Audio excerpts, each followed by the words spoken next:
Two letter carriers targeted just 3 days apart, one in Norman, the other in Edmond. And in both cases, they were held at gunpoint. News 9's Chris Yu now with their story.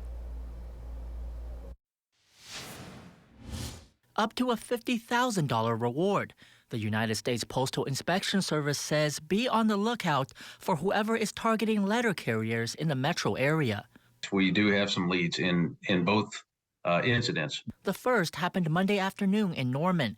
Investigators say someone with a knife tried to rob a USPS letter carrier on South Sherry Avenue. The suspect then drove away in a Crimson Mercury Milan sedan. Investigators say 2 days later, someone with a weapon robbed a letter carrier on Kickingbird Road in Edmond. What I would say about both offenses is fortunately our carriers were not harmed. The U.S. Postal Inspection Service would not say exactly what was stolen. In both cases, the suspect descriptions are similar. A slender black male between 5'9" to 5'10" and in his 20s, wearing a black beanie and with his face covered. We are looking for that overlap to see if they are related. There is that possibility. Here's an example of steep penalties for cases like this.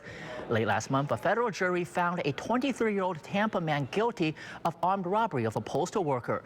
He faces up to 25 years in prison, plus another 10 years for theft of postal keys and at least 7 years for brandishing a weapon.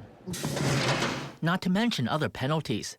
The stealing of even a single piece of mail can result in 5 years imprisonment on its own. Investigators advise the public to avoid catching the suspect on their own. Instead, call the Postal Inspection Service. The postal inspectors are going to work with our federal and local law enforcement partners, and we will pursue these to the end. In the OKC newsroom, Chris Yu, Oklahoma's own News 9.